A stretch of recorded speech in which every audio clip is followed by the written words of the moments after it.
तो हेलो दोस्तों, कैसे हो आप सभी। मेरा नाम है तपेश और आपका स्वागत है आपके अपने चैनल तपेश क्लासेस में। तो दोस्तों, आज आप सभी को बता दूं, जो काफी टाइम हो गया है हमें वीडियो अपलोड किए हुए क्लास 10th की। दोस्तों, हमें टाइम नहीं मिल रहा था, इसलिए वीडियो अपलोड नहीं हो पा रही थी, उसके लिए सॉरी। एंड दोस्तों, आज हम फिर से अपने स्टार्ट करते हैं। हमने चैप्टर नंबर फर्स्ट तो आपका क्लास 10th का फर्स्ट तो पूरा फिनिश करा दिया है विद एनसीईआरटी सॉल्यूशन के साथ। विद एनसीईआरटी जो क्वेश्चन थे उसके सॉल्यूशन भी करा दिए।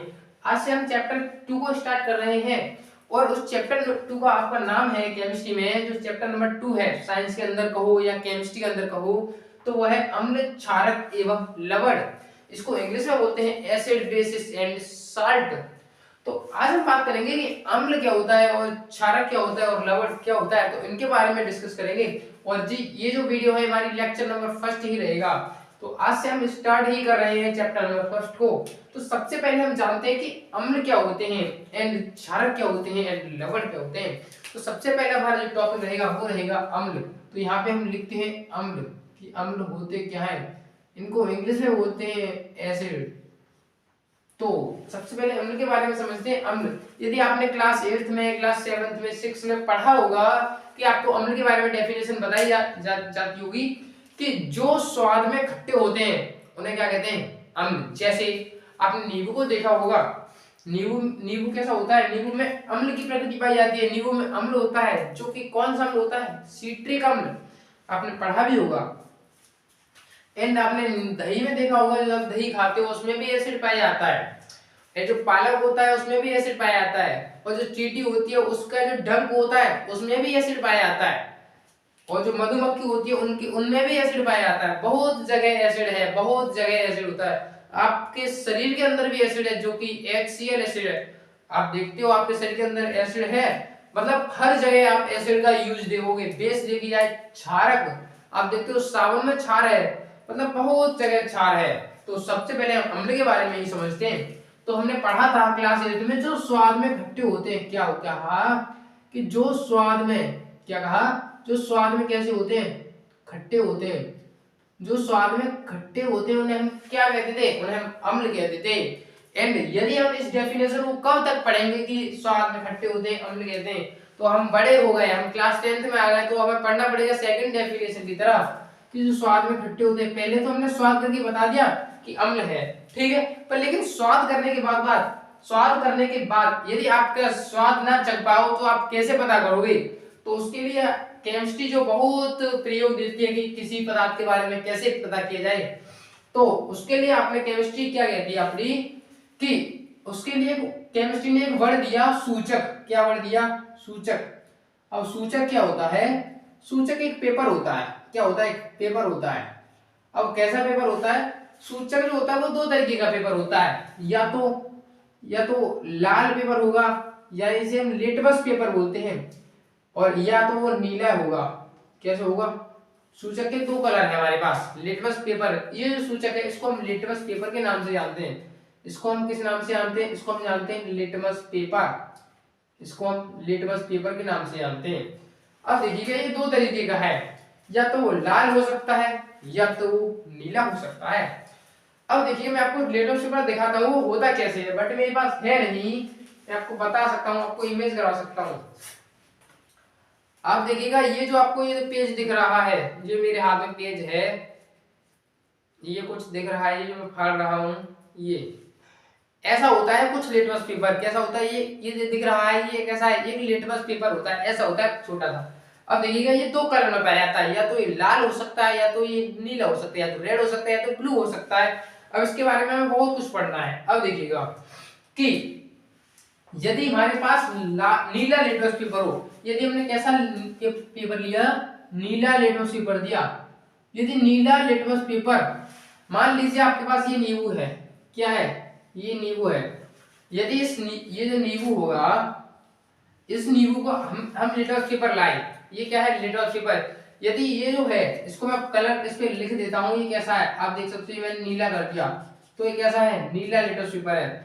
यदि हम इस नीले लिटमस पेपर को यदि हम अम्ल से छुआते हैं, यानी कि नींबू से, तो नींबू में पाया जाता है अम्ल, कौन सा अम्ल, सिट्रिक अम्ल। यदि हम इसमें छुआते हैं तो इसका जो कलर होता है, इसका जो कलर था नींबू का नहीं, किसका, लिटमस पेपर का, नीले का, तो वो कलर हो जाता है लाल, उसका कलर कैसे चेंज हो जाता है, उसका कलर हो जाता है लाल, यानी कि नीला लिटोस्फीयर पर लाल हो गया, कैसे हो गया, लाल। तो वो हमें क्या रिप्रेजेंट करता है, वो हमें प्रदर्शित करता है कि ये जो पदार्थ था हमारे पास, ये जो था, इसमें अम्ल की मात्रा है, किसकी मात्रा है, इसमें अम्ल की मात्रा है। क्यों? क्योंकि अम्ल क्या कहता है, जो नीले लिटोस्फीयर को लाल में बदल दे तो उस सब्सटेंस के अंदर अम्ल था। क्या कहा मैंने? पहली बात तो ये कि स्वाद में खट्टे होते हैं, दूसरी बात जो नीले लिटोस्फीयर को लाल में बदल दे तो वो अम्ल होगा। एंड तीसरे पॉइंट की तरफ चलते हैं। तीसरा पॉइंट क्या है, अब तीसरे पॉइंट को थोड़ा ध्यान से समझिएगा, हम अम्ल के बारे में भी जानकारी कर रहे हैं। यदि मैं इसको मिटा दूं, अब देखिएगा मैं यहाँ पे एक कंटेनर बना रहा हूं, एक कंटेनर है, ये क्या है, एक कंटेनर। अब कल को आप मेरे पास आते हो, मुझसे कहते हो कि भैया इधर देखिएगा ये क्या है, HCl। मान लीजिए कल को हमको इसका नाम नहीं पता, ठीक है। यदि हम क्या करते हैं अम्ल की जानकारी के लिए कि अम्ल है या नहीं है, तो सबसे पहले वाटर बनाते हैं, मतलब कंटेनर लेते हैं, इसमें वाटर डालते हैं। अब वाटर डालने के बाद यदि हम इसको वाटर में डालें तो ये कैसे डिसोसिएट होता है, यानी कि कैसे टूटता है, वो पता करते हैं। यदि ये कैसे टूटे कि यदि ये H प्लस में टूटे, किस में टूटे, H प्लस में टूटे। अब इसको हम पानी में डाल के देखते हैं तो ये किस में टूटता है, H प्लस में टूटता है और Cl माइनस में टूटता है, H प्लस आयन में टूटता है। और अम्ल की डेफिनेशन एक और कहती है, जो H प्लस आयनों में, जो जल में डालने पर, किस में डालने पर, जो जल में डालने पर H प्लस आयनों में टूट जाता है, वो क्या कहलाता है, अम्ल कहलाता है। आपके पास एक और डेफिनेशन आती है, क्या, जो जल में डालने पर किस में टूटता है, H प्लस आयन देता है, यानी जल में डाला तो H प्लस आयन दिया तो ये क्या होगा, अम्ल होगा। जो H प्लस आयन देता है, जो H प्लस आयन देता है वो क्या होता है, अम्ल।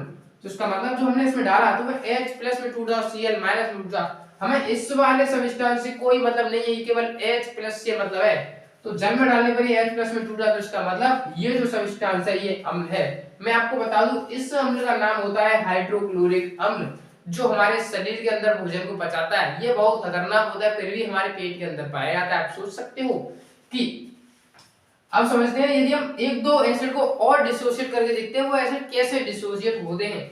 तो मैं आपको यहाँ पे कुछ लिख रहा हूँ, ध्यान से देखिएगा कि एसिड जो होते हैं कैसे डिसोसिएट होते हैं, यानी कि कैसे टूटते हैं।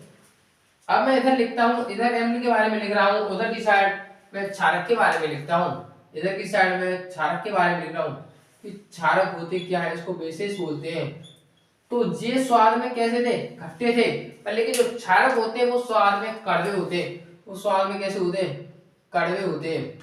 एंड अब सेकंड पॉइंट, ये नीले लिटोस्फीयर को लाल कर रहे हैं, पर लेकिन ये जो होते हैं वो लाल लिटोस्फीयर को नीला कर देते हैं। कैसा कर देते हैं, नीला। और थर्ड पॉइंट, ये H प्लस देते हैं, वो OH माइनस देते हैं, ये OH माइनस देते हैं।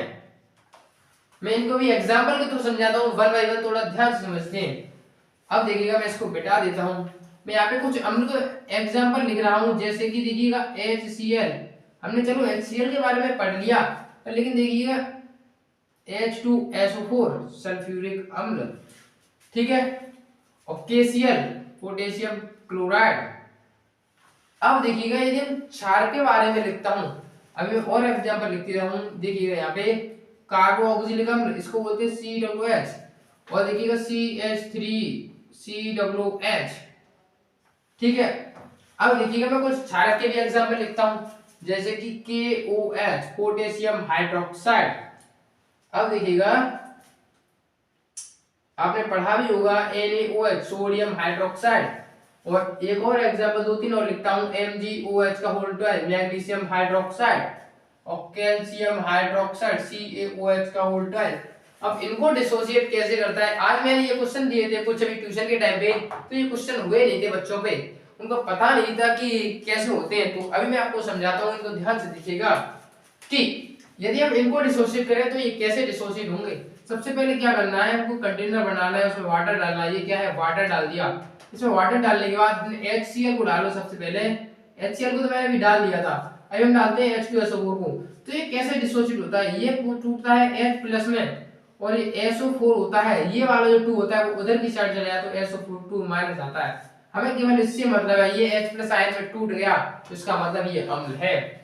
अब चलते हैं COOH की तरफ, तो हमने इसमें COOH डाला तो हुआ क्या, कि CW नेगेटिव और H प्लस में टूटता है, तो इसका मतलब ये भी क्या है, एसिड है। एंड थर्ड की तरफ चलते हैं। ये हमने कंटेनर बनाया और इसमें डाला CH3COOH। तो हमने कंटेनर बनाया, इसमें लगा CH3COOH, तो ये कैसे डिसोसिएट होता है, CH3COO नेगेटिव और यहाँ पे H प्लस बन जाता है। इसका मतलब ये भी H प्लस में टूट गया, H प्लस दे रहा है, तो ये भी सभी क्या है, अम्ल है। अब इनको थोड़ा तोड़ के दिखाते हैं। जब यहाँ पे कंटेनर बनाया, ये जल में डालने पर K प्लस में टूट गया और OH माइनस में टूट गया। ये यहाँ पे कहाँ है, ये यहाँ पे जो है ये जल है, यानी कि ये OH माइनस में टूट गया। और मैंने क्या कहा था, जो OH माइनस देते हैं तो क्या होते हैं, क्षारक होते हैं। ये आपके समझ में आया होगा। और समझते हैं NaOH की तरफ देखते हैं। NaOH ये वाटर बनाया, इसमें वाटर में डाला हमने NaOH, तो Na प्लस में टूटता है और OH माइनस में टूटता है। आपके समझ में आया कि OH माइनस में टूटना ही क्या कहलाता है, क्षारक को प्रदर्शित करता है। एंड थर्ड है MgOH का होल ट्वाइस, मैग्नीशियम हाइड्रोक्साइड। अब मैंने ये क्वेश्चन दिया था, ये क्वेश्चन हुआ नहीं था कि बच्चे कैसे कर रहे थे इसको।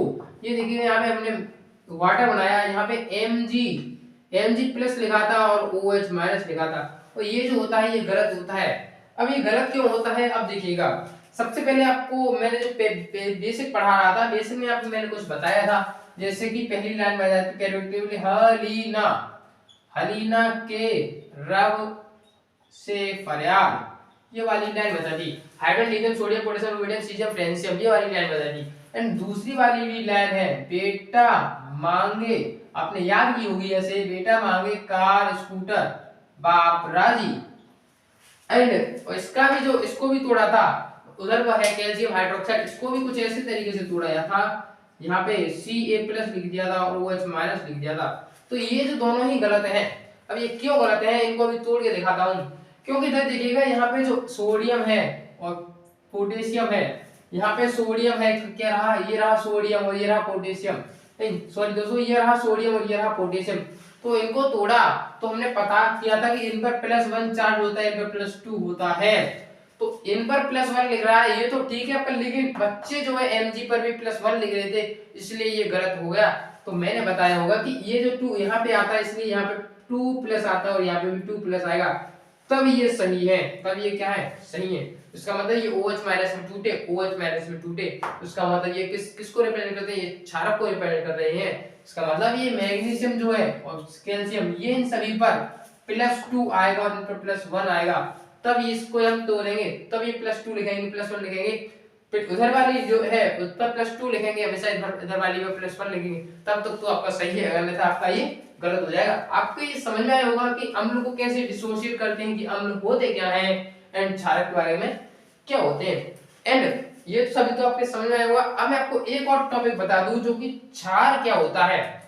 एक जो वर्ड होता है यहाँ पे क्षार, क्षारक और क्षार में अंतर होता है। आप समझ नहीं पाते कि क्षारक क्या होता है एंड क्षार क्या होता है।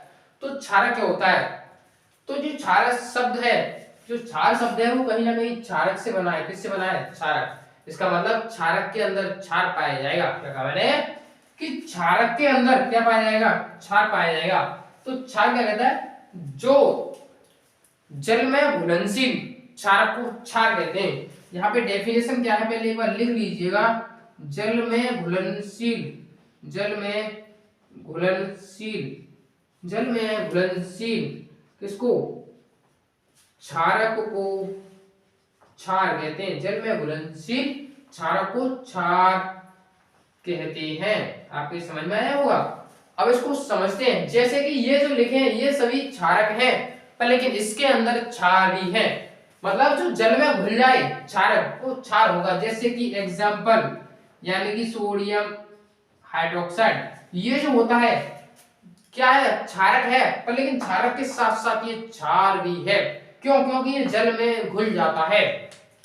आपके समझ में आया, मतलब जो जल में घुल जाए तो क्या हो जाएगा, क्षारक ही क्षार कहलाता है। तो इसका मतलब हम कह सकते हैं प्रत्येक क्षार, जो प्रत्येक क्षार होता है वो कहां से आता है, क्षारक से। इसका मतलब प्रत्येक क्षार क्षारक होते हैं। क्या मैंने, प्रत्येक क्षार क्या होते हैं, क्षारक होते हैं, पर लेकिन प्रत्येक क्षारक से क्षार नहीं बनता। समझ में आया होगा। प्रत्येक जो क्षार बनेगा वो किससे बनेगा, क्षारक से, पर लेकिन प्रत्येक क्षारक से क्षार बनेगा ये जरूरी नहीं है। आपके समझ में आया होगा। ये आपका बहुत बड़ा डाउट होगा, मुझे पता है, क्योंकि ये मेरा भी किसी चैनल पर डाउट था कि क्षार और क्षारक में अंतर होता है कि नहीं होता, तो आपको समझ में आया होगा कि अम्ल, क्षार और क्षारक में डिफरेंस। ये दोस्तों वीडियो अच्छी लगी तो वीडियो को लाइक करें, चैनल को सब्सक्राइब करें। दोस्तों मिलते हैं नेक्स्ट वीडियो में। धन्यवाद दोस्तों।